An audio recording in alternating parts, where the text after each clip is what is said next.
Dear friends, మీకు ఒక అద్భుత దృశ్యాన్ని చూపిస్తున్నాను. అక్కడ కనిపిస్తున్న కోట అశోక చక్రవర్తి కట్టించినటువంటిది.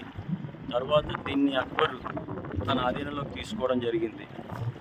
ఈ ఒడ్డున ఉన్నది త్రివేణి సంగమం. కోట పక్కనే త్రివేణి సంగమం అంటే ఈ నది గంగా, యమున, సరస్వతి నదుల సంగమం. ఇక్కడ మీకు కనిపిస్తున్న ఇది యమున.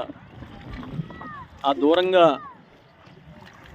కనిపిస్తున్నటువంటిది గంగా ప్లస్ ఈ యమున. అంతర్వాహినిగా సరస్వతి నది ప్రవహిస్తుంది. ఈ మూడు నదులు కలిసిన సంగమే త్రివేణి సంగమం. ఇది ప్రపంచంలో ఎక్కడా లేదు, మూడు నదుల సంగమం. నాసిక్లో మనకు కనిపించే నదులు వేరు. ఈ నదులే గంగలో పుట్టినటువంటి గంగా, యమున, సరస్వతి నదులు. ఈ నదిలో స్నానం ఆచరించడం చాలా గొప్ప విషయం.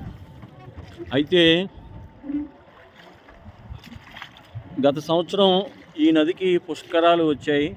కోట్లాది మంది జనం ఇక్కడికి వచ్చి స్నానాలు చేయడం జరిగింది.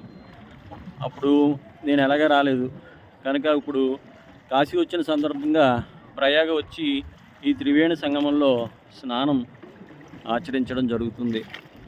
ఇది నా పూర్వజన్మ సుకృతం. మా చిన్నబ్బాయి నాకు ఇచ్చినటువంటి ఒక వరం. స్నానానికి వెళుతున్నాను ఈ బోట్లో స్పెషల్గా కట్టించుకుని. త్రివేణి సంగమంలో స్నానం చేశాక మళ్ళీ ఇంకో వీడియో పెడతాను. Thank you very much. ఒకసారి చూడండి మొత్తం అంతా నది.